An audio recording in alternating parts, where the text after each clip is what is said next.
And the conversations move on now to Rivers State, where the State House of Assembly has accused Governor Siminalayi Fubara of engaging in illegality with regards to his recent appointments. The House Speaker, Martin Amaewhule, leveled the accusation against the governor during plenary yesterday at the Assembly quarters in Port Harcourt, the state capital. The appointments made by the governor are to head the three parastatals of government, namely the Local Government Service Commission, the Bureau of Public Procurement, and the New City Development Authority. But the Speaker noted that the mode of appointments was provided for in the law and that there is no provision for acting chairmen. Martin Amaewhule also accused the governor of tyranny, adding that the House had resolved to write a warning letter to the governor against his actions. The letter, of course, has been written, and we'll be taking the writings, or what the letter is saying. We'll be sharing that with you shortly. The new developments in the Assembly have continued to fuel speculation about whether or not the House would resume its aborted impeachment proceedings against the governor. Let's now bring in Henry Ekine. He's a legal practitioner and the National Legal Advisor, Committee for the Defense of Human Rights, CDHR. Good morning, and thank you very much for joining us. Good morning, and thank you for having me. It's my pleasure to be on the platform this morning. All right, let's talk about the drama, the ongoing drama and maybe continuous drama happening in Rivers State. First of all, what exactly is the current situation? Are we going to see an end to this drama? And do you see how Governor Siminalayi Fubara would be able to have a very productive time as governor with the current crisis he seems to be having with the House that never really ends? What indeed is needed here is, I think, understanding of the effects of all of these avoidable and unnecessary skirmishes. If those who are the partakers in this trouble realize that it really has negative effects on governance and then on the expectations of the people of Rivers State and residents here, then I think, and again, if they are conscious enough to retract, then I think we'll have a way forward. But otherwise, at the moment, and with the experiences that we perceive here, and even the actions in courts, and then the utterances by these partakers in this unnecessary and avoidable trouble, it doesn't seem that any truth is close to us at the moment. It doesn't seem that we are close to the end at all, because there are a number of courts actions with regards to all of these issues about the legitimacy of even the Martin Amaewhule and his other 26 former members of the Rivers State House of Assembly. A colleague was counting the suits that are pending in different courts at the moment to rise up to about 11, and I was surprised. I personally know about a number of those suits that have just recently been filed, this time by civil society organizations, by citizens, individuals themselves, not particularly these political office holders. So it does appear that we're not close to the end in any way. But the Martin Amaewhule and his 26 former members of the Rivers State House of Assembly, I insist, I hold that view that they are former members because they ceased to be members of the Rivers State House of Assembly on the very day they unjustifiably defected from the political party that sponsored them to that legislative house, that's the People's Democratic Party, and then moved to the All Progressives Congress without justifiable reason. Whatever reason they advanced clearly are not justifiable, because those issues are sub judice in different courts. I wouldn't get deep into that. Then the governor having a free administration, so to speak, it's not far-fetched, because it's clear that the distractions that we have since October of 2023 and now, it's even trying to be a bit focused on administration. Otherwise, there would have been palpable kind of distraction and then the negative effects on governance. But as it is, governance is going on, administration is going on. We could hear the announcements, the appointments of aides, and then those who are to assist the governor in executing his constitutional functions. And then again, projects, fiscal projects in terms of implementing the 2024 appropriation law. I am deliberate about saying this because, as far as I'm also concerned, and I hold the view, legally so, that the Rivers State government had actually in cabinet considered a draft appropriation bill in 2023 and laid that bill before the Rivers State House of Assembly.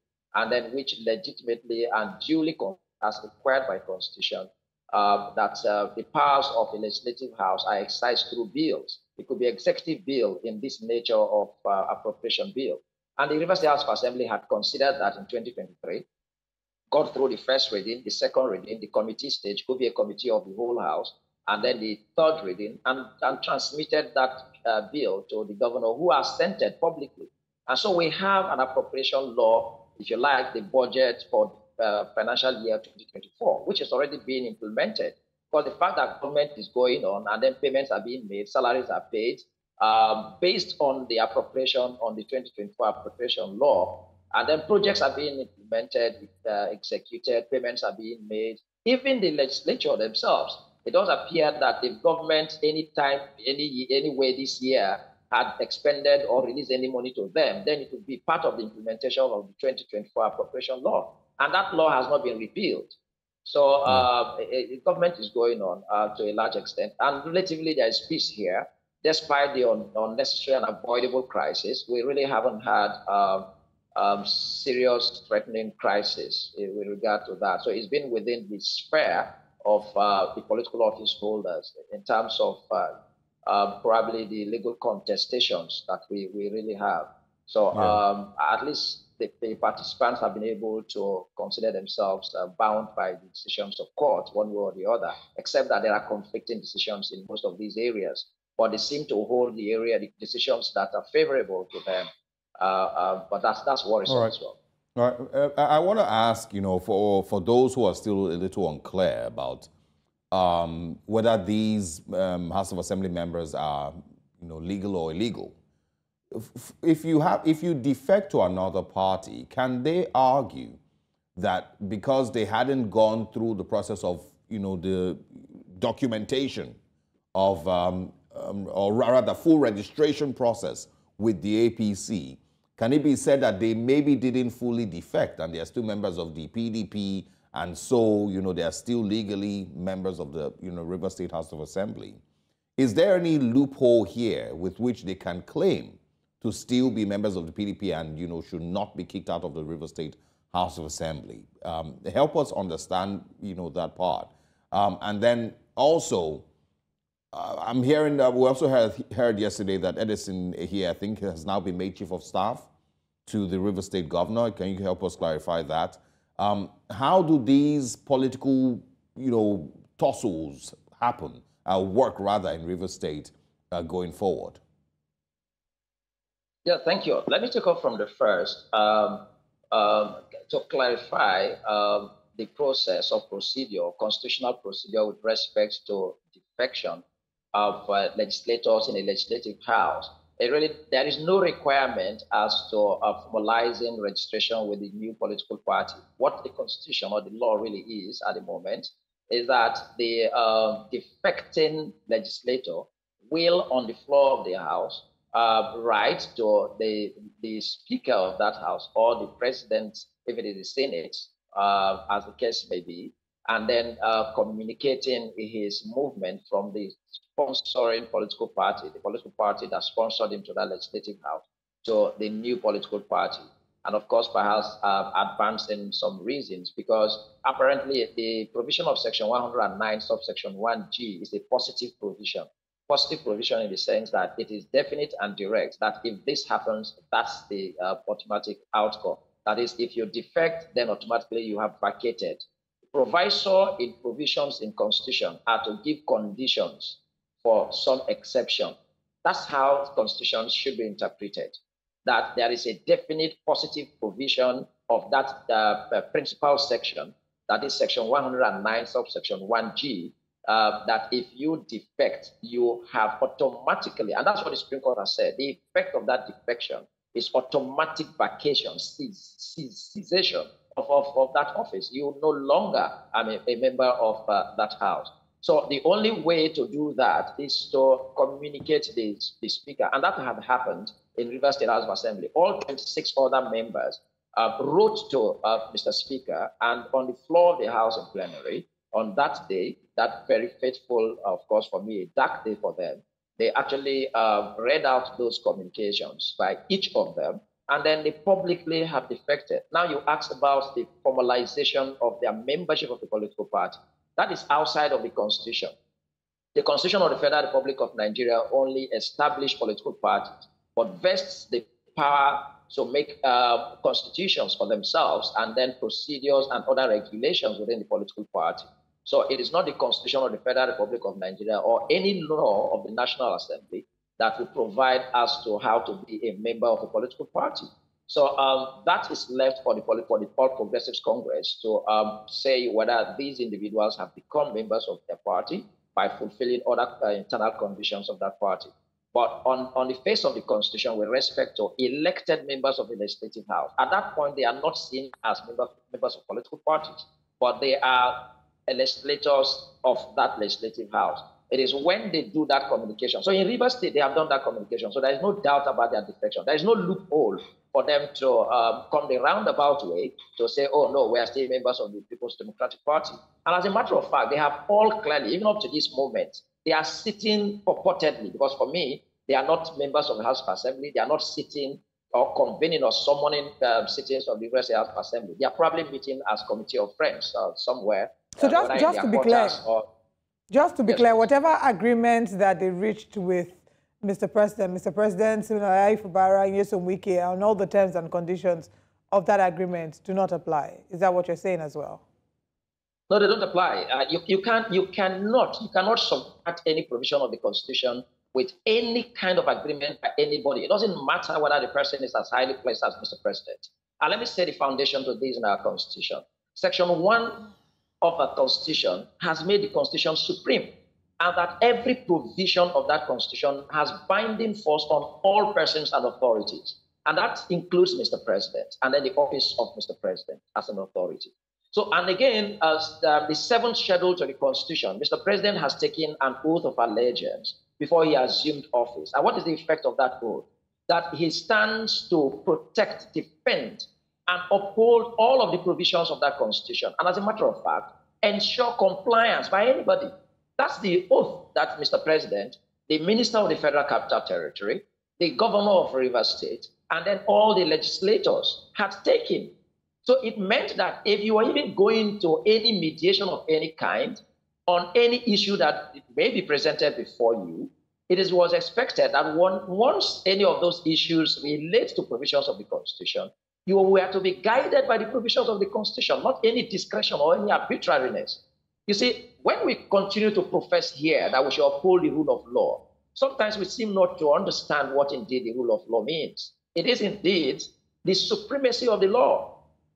You cannot imagine any other condition. Now, what is that? The supremacy or predominance of the law as distinguished from mere arbitrariness or any discretion that is not known to law, that is not connected to law. So let me say clearly, what I christened, or rather tagged the meeting they had in Abuja, was at best an Abuja imposition, where Mr. President and those on his part merely directed an elected governor, a democratically elected, it's a shame, it's an aberration, a democratically elected governor of a state, and then those other stakeholders, particularly the Minister of the Federal Capital Territory, has no provision in our Constitution as to any function to perform with respect to the administration of Rivers State. So at best, if it's intruding, it's treason.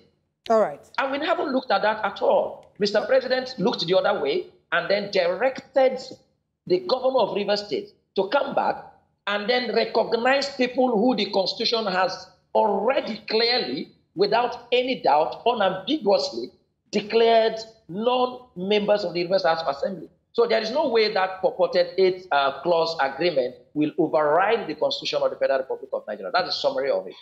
All right. I would like you now to speak to the appointment of Edison Ehe as the Chief of Staff and the other 5 special advisors in the government house. Oh, yes, thank you. Right Honorable Edison Ehe resigned his position as a member of the Rivers State House of Assembly representing Amaewhule East Constituency 2, and then also resigned his position as the Speaker of the Rivers State House of Assembly. So he became an ordinary citizen, and he was eligible to be elected into the House of Assembly. Then, of course, other considerations that the governor may have And then the governor, perhaps on the basis of loyalty and commitment to his objectives and his direction to governance, had considered him worthy to be his chief of staff, to direct his affairs and then the administration of his office. So we heard, and then I think I can confirm that on the media, that the governor had actually sworn him in. This wasn't really quite surprising, because sometime in December, between December and end of January, I think about the 31st of December, in one of the functions in Okpoko town, the hometown of the governor, there were indications that Edison here had been appointed the chief of staff. But at that time, there was no public announcement in that regard from the side of government. So, but eventually, the former chief of staff resigned his position. And so the governor clearly appointed Edison here and has now inaugurated him as his chief of staff.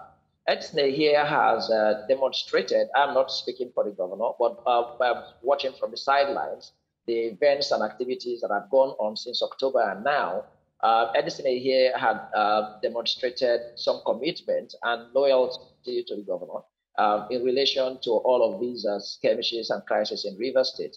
So, and again, when you are to make such appointments of who to be your chief of staff and closest to you, I think beyond the qualifications, one of the conditions you may consider is commitment to your objectives and agenda in government and your programs. And then, of course, loyalty and allegiance to you. So it's the governor alone that probably is in the position to adjudge that, and so he has appointed him. Then the other advisors, Section 196 of the Constitution of the Federal Republic of Nigeria empowers the governor of a state to appoint such number of special advisors to help in the execution of his programs. And I think it's probably pursuant to that the governor has appointed special assistants and advisors to his office. And then the same way, commissioners too, I think that is Section 192 empowers the governor to appoint commissioners.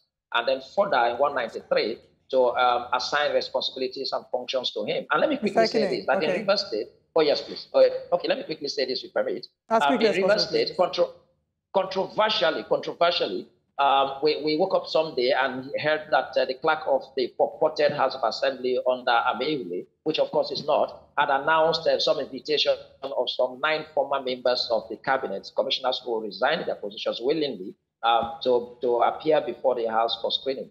It was controversial. Between Monday, Tuesday, the government could not confirm whether the governor actually sent that nomination. We tried to reach out to the commissioner for information. He couldn't confirm that. But eventually, anyway, that has become history, because the government later came up to confirm sending the renomination of those persons that they've been cleared. It is only the governor that has the power under our constitution to assign responsibilities. All right, Mr. Ikene, thank you so much for pointing that out and being able to shed some light on the topic. We certainly wish Rivers State, and especially Governor Siminalayi Fubara, all the best with his time in office. And we hope that all can work out right for Rivers State. Thank you so much for your time with us.